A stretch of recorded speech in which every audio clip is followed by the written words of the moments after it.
ma'am, this is my video, Article 11 to 15. Article 11. Justifying circumstances. The following do not incur any criminal liability. 1. Anyone who acts in defense of his person or rights, provided that the following circumstances concur.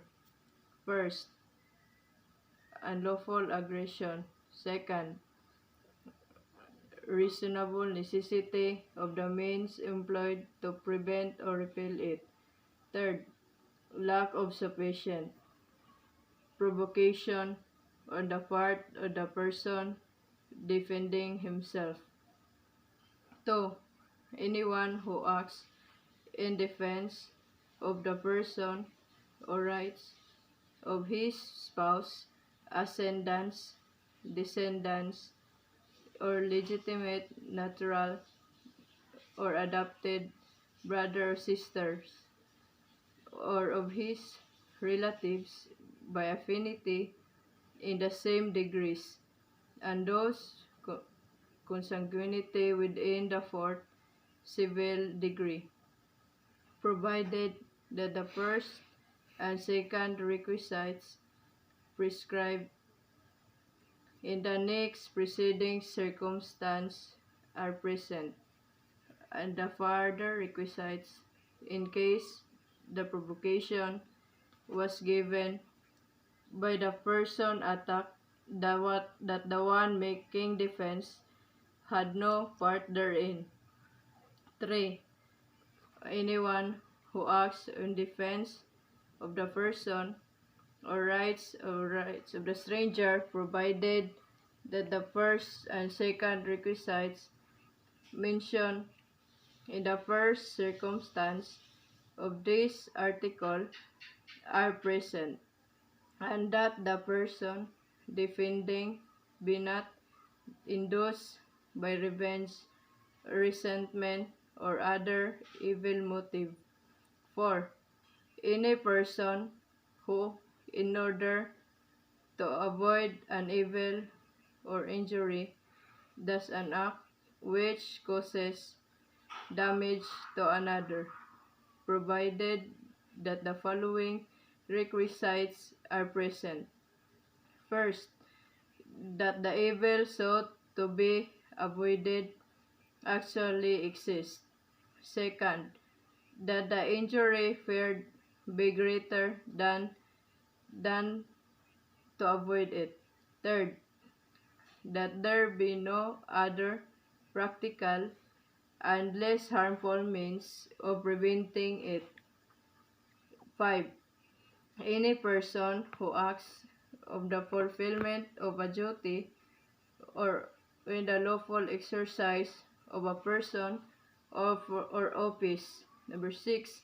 Any person who acts obedience to an order issued by a superior for some lawful purpose.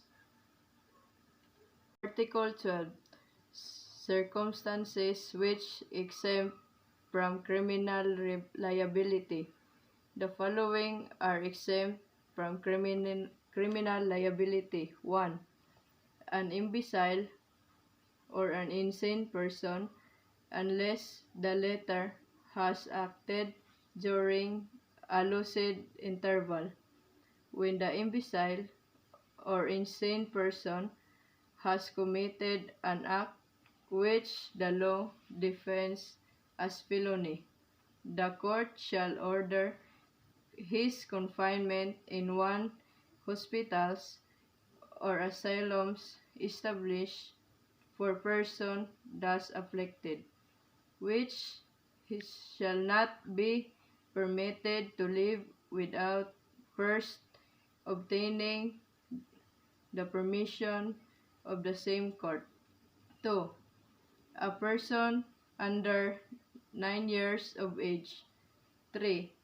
A person over 9 years of age and under 15, unless he has acted with discernment, in which case such minor shall be proceeded against in accordance with the provision of, Article 80 of this code.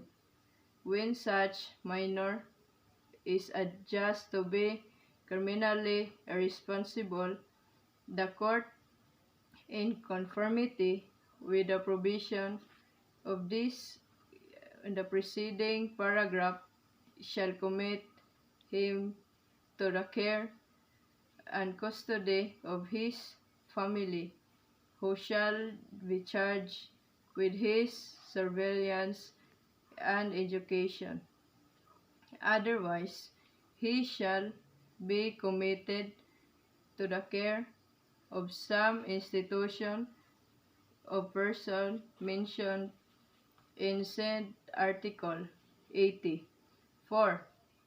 Any person who will performing a lawful act with due care causes an injury by mere accident without fault or intention of causing it. 5.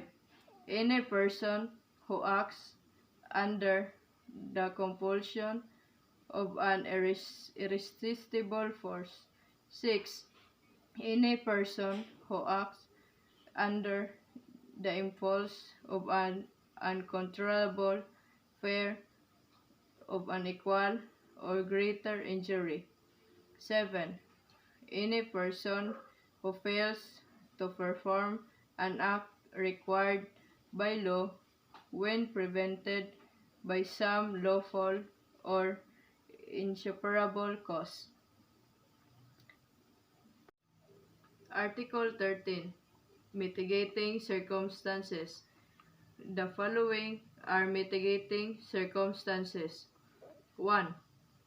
Those mentioned in the preceding chapter, when all the requisites necessary to justify the act or to exempt from criminal liability in the respective cases are not attendant. 2. That the offender is under 18 years of age or over 70 years. In the case of the minor, he shall not be proceeded against in accordance with the provision of Article 80. 3. That the offender had no intention to commit so grave a wrong as that committed. 4. The sufficient provocation or threat of the part of the offended party immediately preceded the act. 5. That the act was committed in the immediate medication of the grave offense to the one committing the felony, his spouse, ascendants, descendants, legitimate, natural, or adopted brother or sister, or relative by affinity within the same degrees. 6.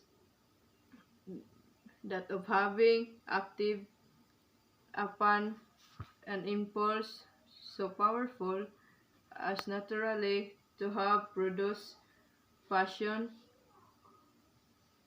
of fascination. 7. That the offender had voluntarily surrendered himself to a person in authority or his agent, or that he had voluntarily confessed his guilt before the court prior to the presentation of the evidence for the prosecution. 8. That the offender is deaf or dumb, blind, or otherwise suffering some physical defect which thus district's means of action, defense, or communication with his fellow beings. 9. Such illness of the offender as would diminish the exercise the willpower of the offender without, however, depriving him of consciousness of his act. 10. And finally, any other circumstance of the similar, natural, or analogous of those above mentioned. Article 14. Aggravating circumstances. The following are aggravating circumstances. 1. That advantage be taken by offender of his public position. 2. That the crime be committed is contempt of or with insult to the public authorities. 3. That the act be committed with insult or in disregard of the respect due to the offended party on account of his rank, age, or sex, or that is be committed in the dwelling of the offended party, if the latter has not given provocation. 4. That the act be committed with abuse of confidence or abuse ungratefulness. 5. That the crime be committed in the palace of chief executive or his presence or where public authorities are engaged in the discharge of their duties or in a place dedicated to religious worship. 6. That the crime be committed in the night time or in inhabited place or by a band whenever such circumstances may facilitate the commission of the offense. Whenever more than 3 armed malefactors shall have acted together in the commission of an offense, it shall be deemed to have been committed by a band. 7. That the crime be committed on the occasion of a conflagration, shipwreck, earthquake, epidemic, or other calamity or misfortune. 8. That the crime be committed in the aid of armed men or person who ensure or afford impunity. 9. That the accused is a recidivist.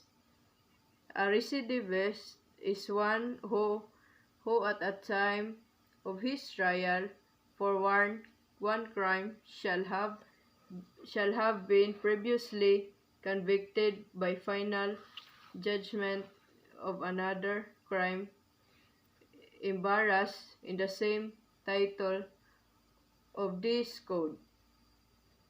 10.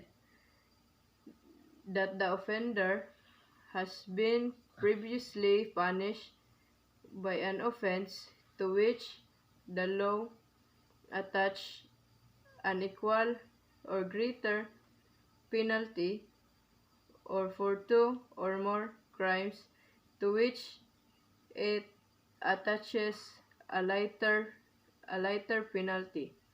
11.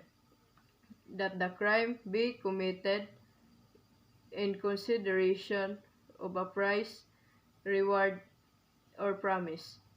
12.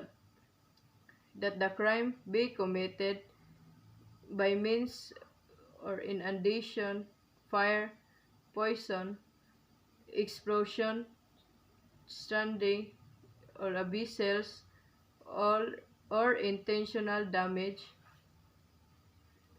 derailment of a locomotive, or by the use of any other artifice involving great waste and ruin. 13. That the act be committed with evidence premeditation. 14.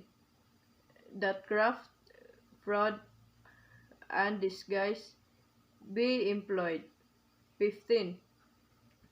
That advantage be taken, or superior strength or means be employed to weaken defense. 16. That the act be committed. Treachery. There is treachery when the offender commits any crimes against the person, employing means, methods, or forms of the execution thereof, which tends directly and specially to ensure its execution without risk to herself arising from the defense which the offended party might make. 17. That means be employed or circumstance brought about which add ignominy to the natural effect of act. 18. That the crime be committed after an unlawful entry. There is an unlawful entry when an entrance is affected by a way not intended or the purpose. 19. That is the mean to the commission of a crime a wall, roof, floor, door, or window be broken. 20. That the crime be committed with the aid of persons under 15 years of age, or by means or motor vehicles, airships, or other similar means. 21. That the wrong done, the commission of crime, be deliberately amended by causing other wrong not necessary or its commission.